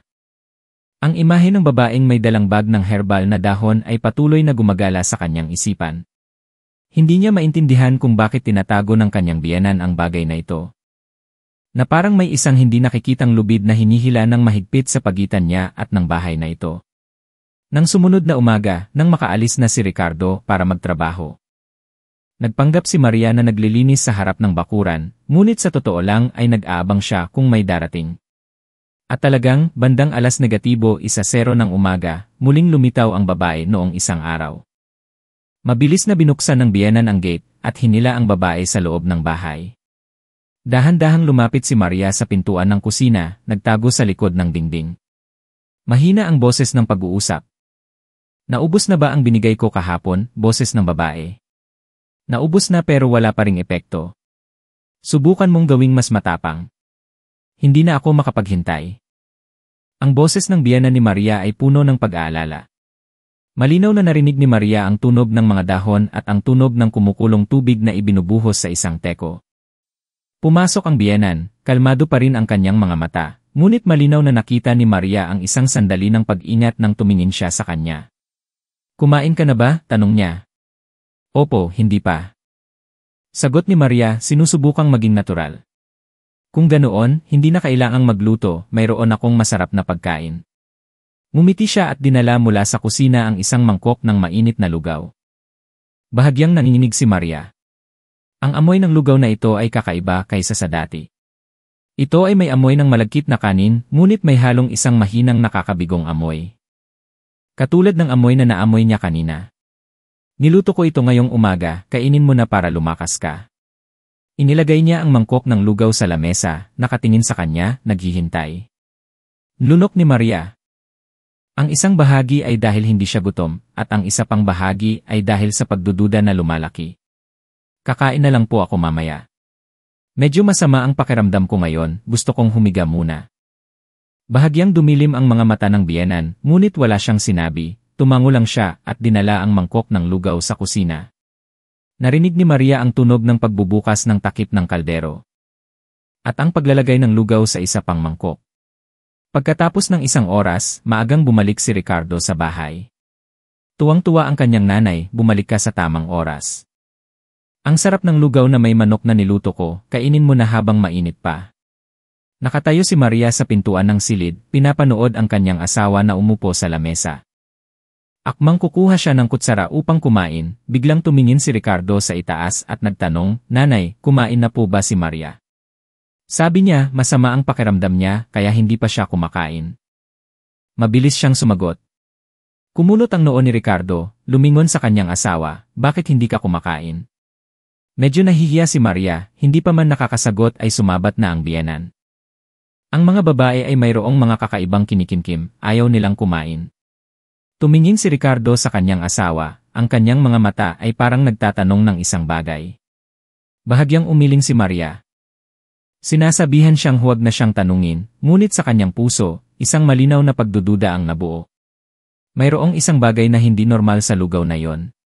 Nang gabing yon, nang makatulog na ang biyenan, inanyayahan ni Maria si Ricardo na lumabas sa balkonahe upang mag-usap. Naramdaman mo ba na iba ang amoy ng lugaw ngayon? Mahinang tanong ni Maria.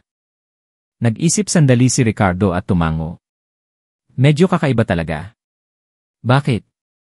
Ikinuwento ni Maria ang lahat ng narinig at nakita niya kaninang umaga mula sa babaeng may dalang herbal na gamot. Ang sikretong pag-uusap hanggang sa kakaibang amoy sa mangkok ng lugaw. Naging malalim ang pag-isip ni Ricardo, seryoso ang kanyang mukha. Ang ibig mong sabihin, may inilagay si nanay sa lugaw. Hindi ako sigurado, ngunit bakit niya ito itinago at sinubuan lang kami ni nanay o ikaw? Hindi gustong maniwala ni Ricardo sa masamang hula na iyon.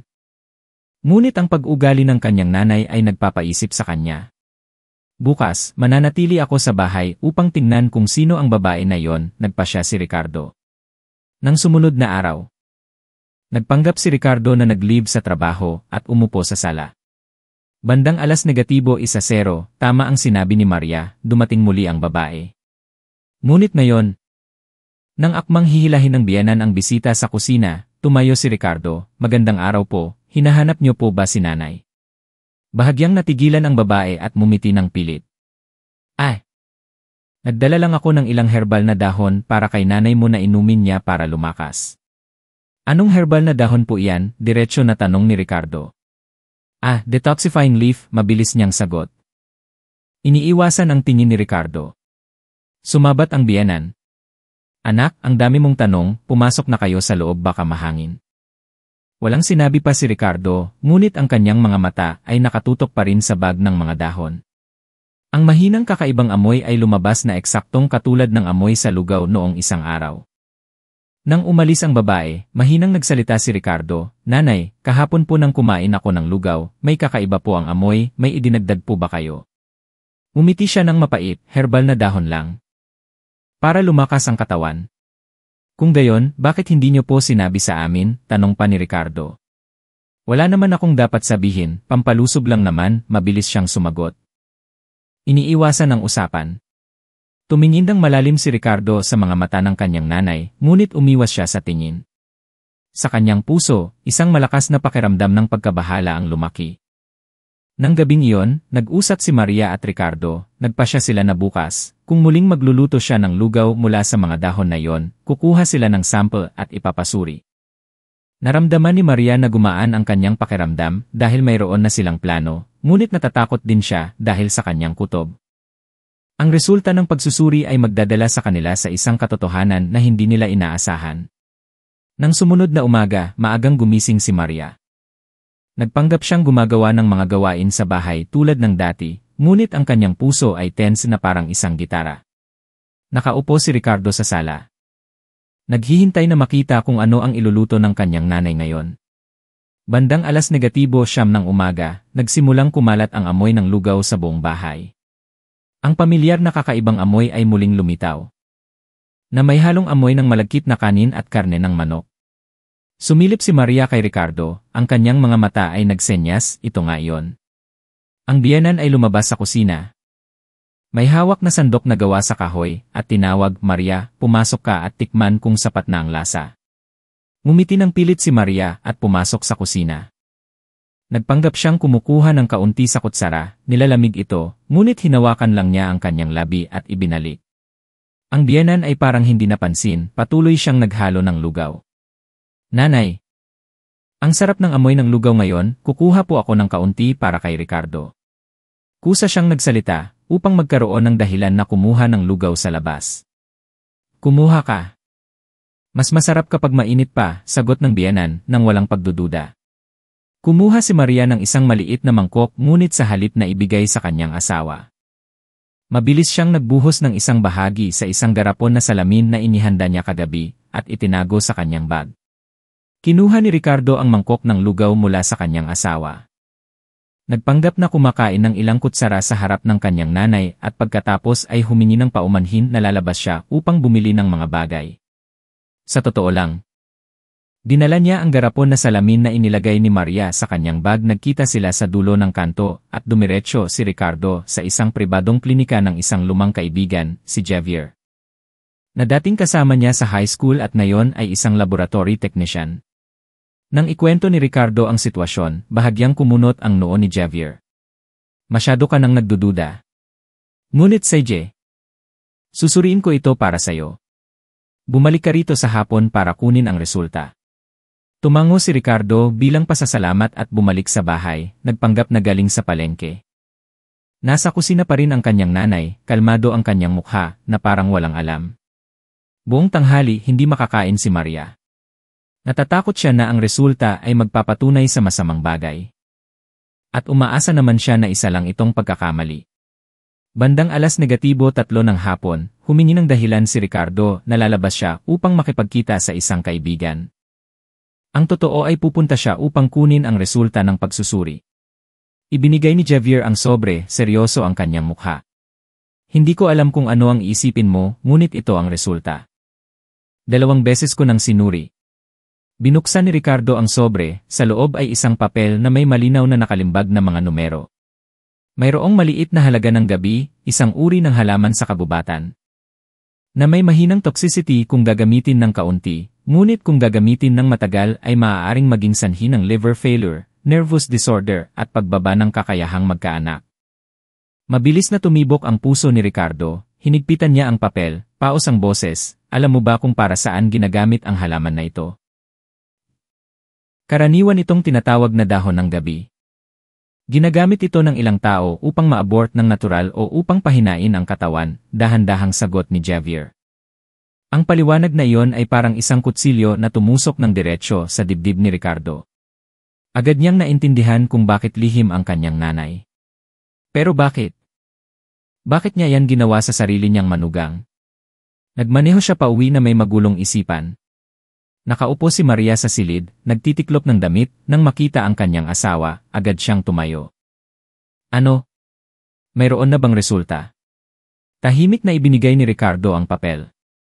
Nang matapos basahin ni Maria, namutla siya, nanginginig ang kanyang kamay, ang kanyang mga mata ay puno ng luha. Ibig sabihin, si nanay ay ill. Hindi ko rin gustong maniwala, putol ni Ricardo, bumaba ang kanyang boses, ngunit malinaw ang resulta. Umupo si Maria sa kama, ang luha ay dumaloy sa kanyang pisngi.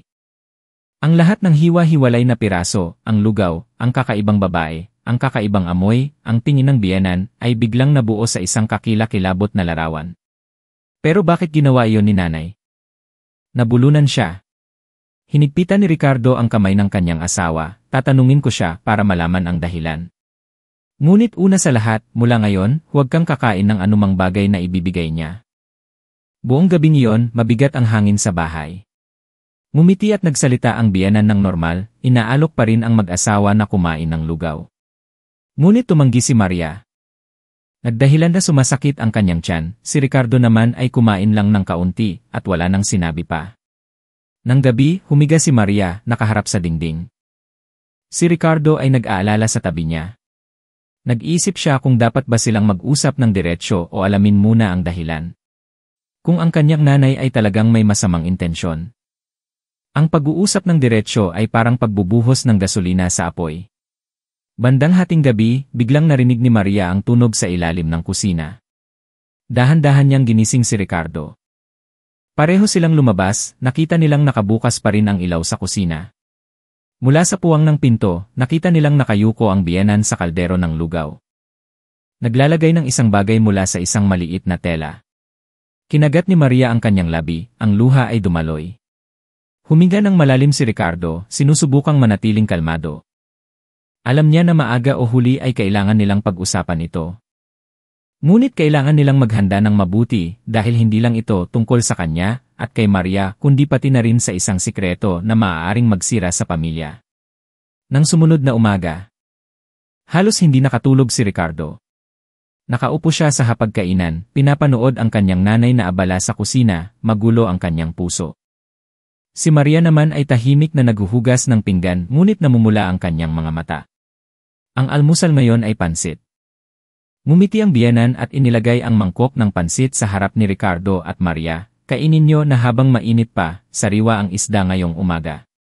Mahinang sumagot si Maria, hindi po ako gutom. Mamaya na lang ako kakain. Sumilip siya sa kanyang manugang, ang kanyang mga mata ay may kaunting inis ngunit nanatiling kalmado ang kanyang boses. Kung ganyan ka palaging pihikan sa pagkain. Kailan ka lalakas? Ibinaba ni Ricardo ang kanyang chopsticks, dahan-dahan ang boses, Nanay, tanghali po ay magle-leave ako, mayroon po akong gustong sabihin sa inyo. Bahagyang natigilan siya ngunit tumango. Sige, sabihin mo. Pagkatapos kumain. Humingi ng dahilan si Maria na lalabas siya upang bumili ng mga bagay upang magkaroon si Ricardo at ang kanyang nanay ng oras na mag-usap ng pribado. Nakatayo si Ricardo sa sala. Pinapanood ang kanyang nanay na naghuhugas ng pinggan sa kusina. Payat ngunit mabilis ang kanyang mga galaw. Ang isang bahagi sa kanya ay umaasa pa rin na nagkakamali siya. Nang umupo siya sa upuan sa tapat, nagsimula si Ricardo. Nanay, magtatanong po ako ng totoo, may idinadagdag po ba kayo sa lugaw kamakailan? Bahagyang natigilan siya ngunit agad na tumawa. Herbal na dahon lang para lumakas. Ganyan din ang ginagawa ng lola mo dati. Umiling si Ricardo, kinuha mula sa bulsa ang papel ng pagsusuri at inilagay sa harap niya. Ito po ang resulta ng pagsusuri sa lugaw na dinala ko. Basahin niyo po. Tumingin siya sa papel, ang kanyang mga mata ay nagbago mula sa pagiging kalmado hanggang sa pagiging tense. Ang kanyang kamay ay bahagyang nanginginig ngunit sinubukan pa rin niyang manatiling matatag ang boses. Anak, bakit mo ginawa ito? Upang malaman ang eksaktong bagay. Nanay. May lason sa dahon ng gabi sa loob. Hindi ito herbal na gamot, maaari itong magpahina sa katawan at makaapekto sa pagbubuntis. Sabi ni Ricardo, nabulunan ang kanyang boses sa huling salita.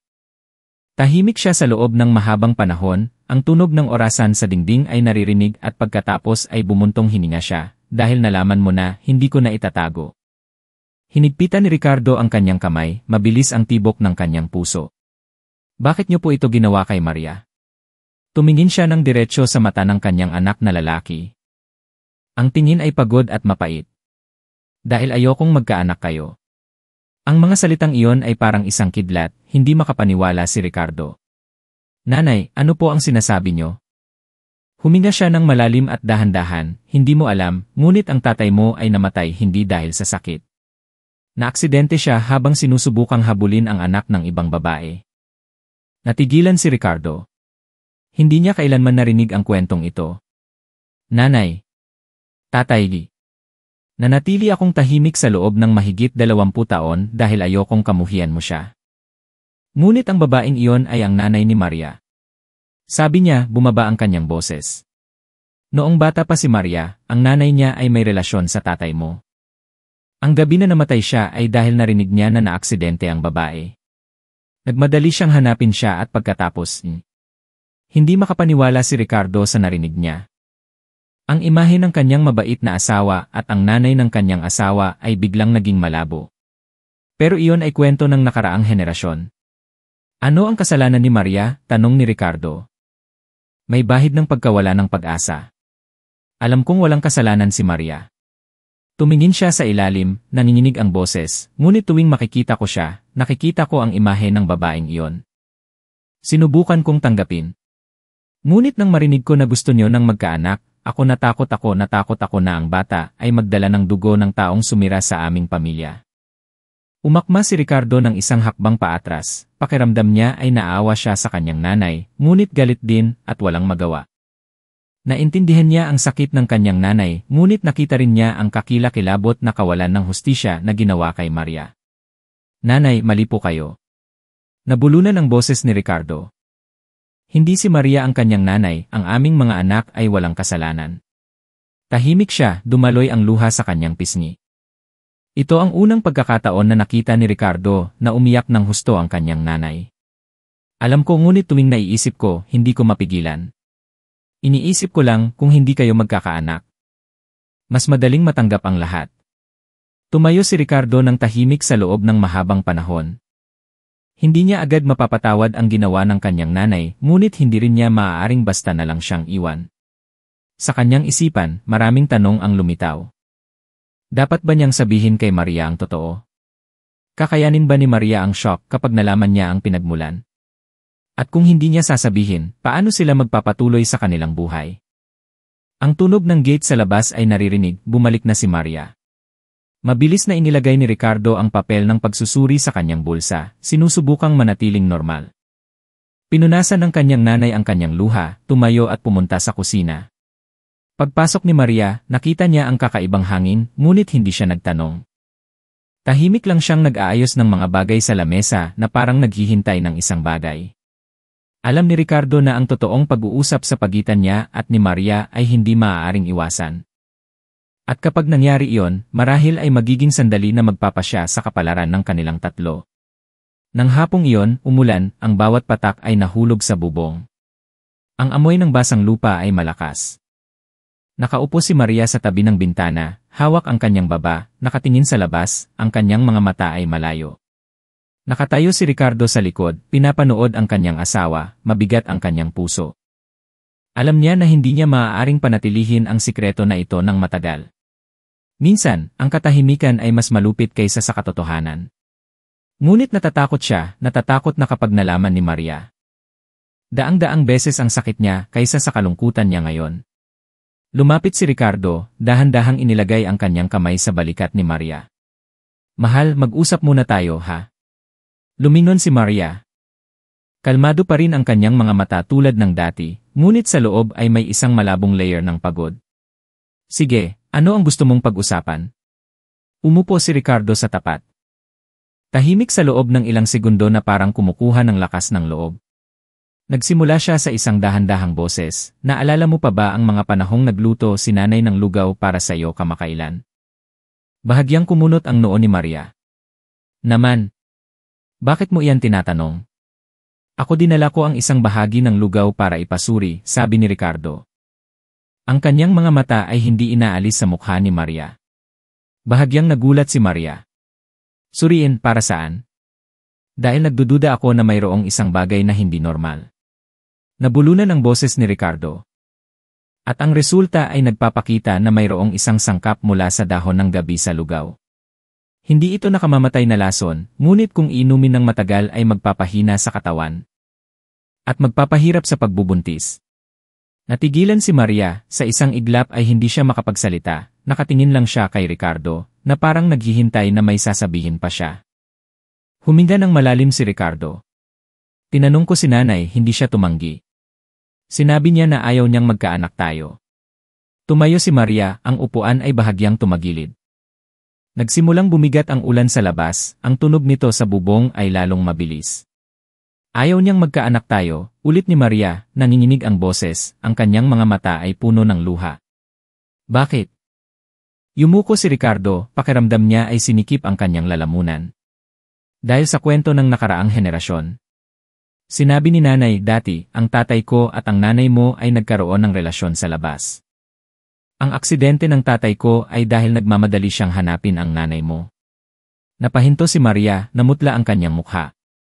Ang mga salitang sinabi ni Ricardo ay parang matatalim na kutsilyo na tumusok sa kanyang puso. Bahagyang tumawa siya ngunit ang tawa ay puno ng kapaitan. Sinabi mo ang nanay ko at ang tatay mo. Tumingin si Ricardo sa kanyang asawa, nakita niyang nanginginig ang kanyang labi, kakagaling ko lang din nalaman ngayon. Ayokong maniwala, ngunit malinaw ang sinabi ni nanay. Umakma si Maria ng isang hakbang paatras, nabangga niya ang gilid ng lamesa nang hindi niya namamalayan. Ang luha ay dumaloy, humalo sa tunog ng malakas na ulan sa labas. Kaya pala kinamumuhian niya ako. Kaya pala naghahanap siya ng paraan upang hindi ako magkaanak. Nabulunan ang boses ni Maria na parang ang bawat salita ay nauubos ang kanyang lakas. Tumayo si Ricardo, akmang lalapit ngunit inilagay ni Maria ang kanyang kamay upang pigilan siya. Huwag, hayaan mo akong tumayo muna sandali. Ipinikit niya ang kanyang mga mata. Sinubukan niyang huminga ng malalim. Hindi ako naniniwala, kailangan kong tanungin si nanay. Maria, akmang sasabihin ni Ricardo, ngunit ang matatag na tingin ni Maria ay nagpatigil sa kanya. Mabilis na lumabas si Maria, hindi pinansin ang malakas na ulan. Dali-daling tumakbo si Ricardo sa likod niya, tinawag si Maria na maghintay sa kanya. Sabay silang pumasok sa kusina. Kung saan naghihiwa ng gulay ang biyenan. Nang makita ang dalawang anak na lalabas, bahagyang nagulat siya. Bakit kayo basang-basa? Tumingin si Maria ng diretsyo sa mata ng kanyang biyenan. Nanginginig ang boses ngunit matatag. Nanay, gusto ko pong magtanong tungkol sa kwento noong nakaraan sa pagitan ng tatay ni Ricardo at ng nanay ko, totoo po ba yon? Bahagyang natigilan siya at pagkatapos ay inilagay ang basket ng gulay, pinunasan ang kanyang mga kamay sa kanyang apron. Sinabi na ba ni Ricardo sa'yo? Nagtatanong po ako dahil kailangan kong marinig mula sa inyo. Umakma si Maria ng isang hakbang pasulong, namumula ang kanyang mga mata. Bumuntong hininga siya at bahagyang tumango. Totoo. Pakiramdam ni Maria ay may nag-alis ng lahat ng lakas sa kanyang katawan, umupo siya sa upuan, hawak ang kanyang mukha, ang kanyang pag-iyak ay naririnig. Kaya iyon ang dahilan kung bakit kinamumuhian niyo ako, kaya iyon ang dahilan kung bakit niyo inilagay iyon sa lugaw upang hindi ako makapag-anak. Tahimik siya. Ang kanyang mga mata ay bahagyang namumula ngunit nanatili siyang matigas. Hindi naman sa kinamumuhian kita, ngunit ayokong magkaroon pa ng isang bata na may dalang dugo na iyon. Tumingin si Maria sa itaas, ang luha ay dumaloy sa kanyang pisngi. Hindi ako ang nanay ko. Hindi ko kailanman pinili kung paano ako isisilang. Bakit niyo ako pinarurusahan dahil sa kasalanan ng ibang tao? Kinagat niya ang kanyang labi, hindi sumagot. Umakma si Ricardo ng isang hakbang, puno ng tensyon ang boses. Nanay, sinabi ko na po. Ito ay isang pagkakamali. Kailangan niyo pong mag-sorry kay Maria. Ako ni. Akmang may sasabihin siya ngunit bumuntong hininga at tumalikod. Kailangan ko ng oras. Tumayo si Maria, paos ang boses. Oras? Ilang taon pa ang kailangan niyo upang mawala ang inyong galit? O kapag hindi na ako makapag-anak, saka lang kayo magiging kontento? Walang sumagot. Tanging ang tunog ng malakas na ulan sa labas ng balkonahe. Lumingon si Maria kay Ricardo, kailangan kong lumabas muna mag-isa. At mabilis siyang lumabas sa gate, iniwan si Ricardo na natigilan. Alam niya na mula sa sandaling ito, ang lahat ay pumunta sa ibang landas at kung walang gagawin. Ang distansya sa pagitan ni Maria at ng kanyang pamilya ay magiging isang malalim na bangin na hindi na maaaring punan. Tumagal ang ulan buong gabi. Ang ilaw ng lampara sa kalsada ay sumisinag sa bintana ng sala na parang mga bakas ng luha na hinila ng hangin. Nakaupo si Ricardo nang walang direksyon sa upuan. Ang kanyang mga mata ay walang direksyon, ang kanyang mga kamay ay mahigpit na magkahawak. Mula nang umalis si Maria, patuloy siyang tumatawag ngunit hindi siya sumasagot. Sa kanyang puso, isang malabong takot ang nagsimulang kumalat. Takot na tuluyan nang umalis si Maria. Takot na hindi niya kailanman mapapatawad ang kanyang nanay at siya. Sa kusina, nakaupo pa rin siya sa lamesa.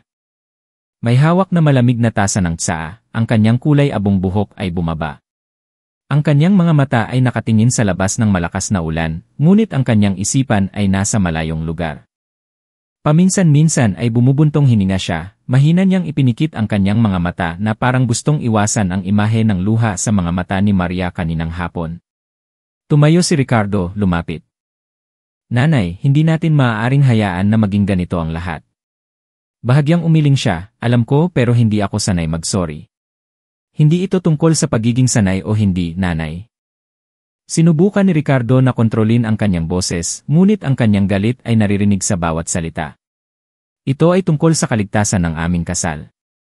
Kung hindi kayo magbabago, mawawala sa akin si Maria. Tumingin siya ng diretsyo sa mata ng kanyang anak na lalaki, ang tingin ay hindi na matindi tulad ng dati ngunit may halong pagod. Mahal mo ba talaga siya ng ganyan? Opo, matatag na sagot ni Ricardo. Mahal ko si Maria at mahal ko rin kayo. Ngunit hindi ako maaaring pumili sa inyong dalawa. Ang tanging magagawa ko lang ay maghanap ng paraan upang manatili kayong dalawa sa tabi ko. Tahimik siya. Sa labas, ang tunog ng busina ng kotse sa gitna ng ulan ay parang nagpabalik sa kanya sa realidad.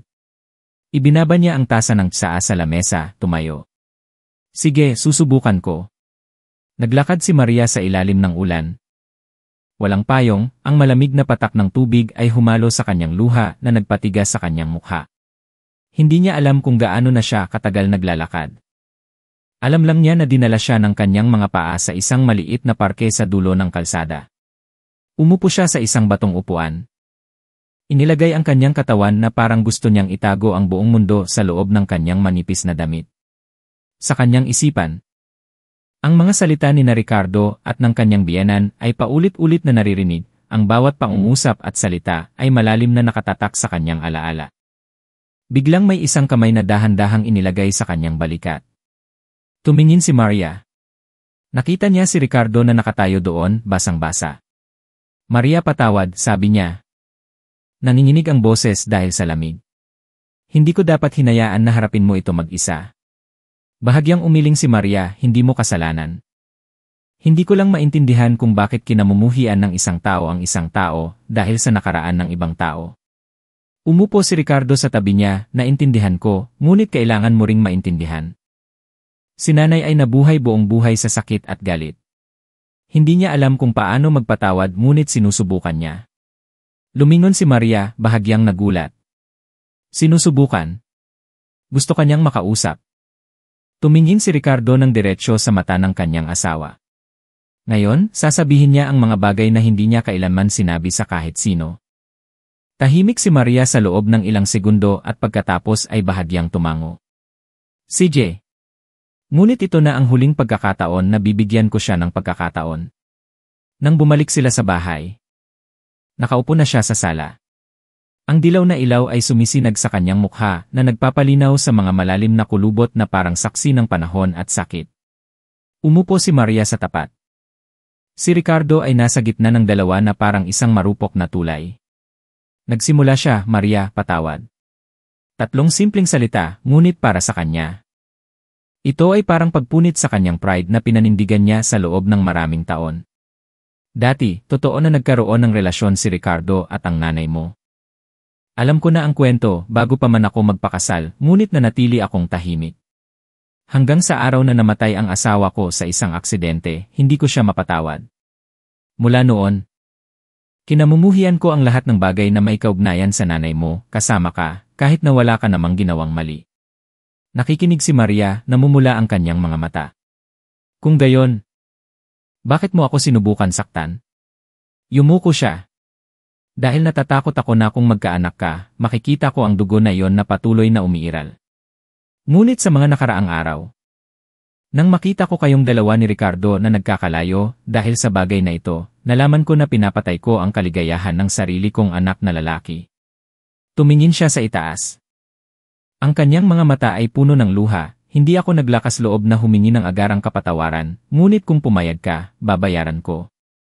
Sasamahan kitang pumunta sa ospital upang ipasuri ang iyong kalusugan at kung maaari, sasamahan kitang alagaan ng apo ko. Naging tahimik ang hangin sa loob ng ilang segundo.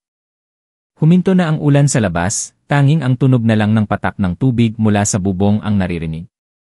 Huminga ng malalim si Maria, tumingin sa kanyang mga mata, hindi ko po makakalimutan. Ngunit susubukan kong magpatawad, sana ay panatilihin niyo ang inyong pangako. Tumango siya, nanginginig ang kanyang mga labi. Pangako. Bumuntong hininga si Ricardo na parang inalis niya ang isang malaking bato sa kanyang dibdib sa loob ng mahabang panahon. Hinawakan niya ang kamay ni Maria at pagkatapos ay hinawakan ang kamay ng kanyang nanay. 3 kamay ang nagkahawak. Kahit na may mga pilat pa rin ang nakaraan, ngunit sa huli ay nakahanap sila ng isang karaniwang punto upang magkasama. Pagkatapos ng ilang buwan sa pamilyar na kusina, naglalagay si Maria ng lugaw sa isang mangkok nang pumasok siya. Ang lugaw na ito ay normal na lugaw na may manok, wala nang iba pa. Umiti siya ng mahina. Sinusubukang alisin ang pagiging awkward. Tumawa si Maria, sa unang pagkakataon pagkatapos ng ilang buwan, totoo ang kanyang ngiti. Naniwala po ako sa inyo. Pumasok si Ricardo. Niyakap silang dalawa, nanay, asawa, malapit na tayong magkaroon ng isang tunay na pamilya. Bigla siyang nagtanong, bakit malapit na? Nahihiyang yumuko si Maria, kagagaling ko lang sa pagsusuri. Buntis na ako. Tumayo siya ng tahimik sa loob ng ilang segundo at biglang niyakap si Maria. Dumaloy ang luha sa balikat ng kanyang manugang. Salamat. Salamat sa pagbibigay sa akin ng pagkakataon na simulan ulit. Tuluyan nang tumigil ang ulan sa labas. Ang kalangitan ay malinaw na parang isang tahimik na pagpapala para sa maliit na bahay na nakahanap muli ng kapayapaan. Mahal na mambabasa, ang kwento ng pag-uwi mula sa trabaho. Nakakita ng isang mangkok ng lugaw na may manok, ang asawa ay lumabas at nagtanong na, kumain ka na ba? At ang pagdududa na pinakain ng palihim sa aso ay hindi lang isang serye ng hindi inaasahang at dramatikong pangyayari, kundi pati na rin ang salamin na nagpapakita ng nakatagong bahagi ng relasyon sa pamilya. Ang isang mangkok ng lugaw na may manok na parang normal lang ay naging isang lubid na nagdala ng isang serye ng mga tunggalian, pagkakamali, at mga lihim na matagal nang nakatago. Mula sa paunang pagdududa, unti-unting nabunyag ang lahat at ang mga taong kasangkot ay kailangang harapin ang katotohanan at pumili kung magpapatawad o bibitawan. Sa pamamagitan ng kwentong ito, Malinaw nating nakikita ang kahalagahan ng tiwala at pag-unawa sa buhay mag-asawa, sa pagitan ng biyenan at manugang at maging sa mga tao sa paligid. Ang isang salita lang na hindi sinasadya o isang kilos na walang pag-iisip ay maaaring maging sanhi ng malalim na sugat sa damdamin. Sa kabaligtaran, kung ang bawat isa ay marunong maglagay ng sarili sa sitwasyon ng iba, marunong makinig at kalmadong alamin ang dahilan bago magpasya, ang mga problema ay madaling malulutas. Sa buhay, palaging may mga sitwasyon na magdudulot sa atin ng pagdududa o maling pag-unawa sa isa't isa. Ngunit tandaan na bago maniwala sa mga tsismis o paghuhusga, hanapin ang katotohanan gamit ang iyong puso at isipan. Minsan, ang isang prangkang pag-uusap, isang paghingi ng tawad o isang napapanahong pakikiramay ay maaaring magligtas ng isang relasyon. Sana ay makatulong ang kwentong ito sa iyo na makakuha ng isang mahalagang aral. Ang kaligayahan ng pamilya ay hindi nagmumula sa malalaking bagay kundi sa mga simpleng sandali. Mula sa pagpapahalaga, pagmamahal at pag-aalaga sa isa't isa araw-araw. Kung sa tingin mo ay makabuluhan ang kwentong ito, pindutin ang like. Ay share ito upang maikalat ang mensahe ng pagmamahal sa mas maraming tao at huwag kalimutang mag-subscribe sa channel upang makapanood pa ng mas maraming nakakaantig na kwento. Mga malalalim na aral tungkol sa buhay at relasyon sa pamilya. Ang bawat pag-subscribe mo ay inspirasyon para sa amin na patuloy na magdala ng mga tunay na nilalaman na nakakaantig sa puso. Salamat po sa paglalaan ng oras upang tapusin ang video. Nais namin na maging mapayapa at masaya ka at ang iyong pamilya.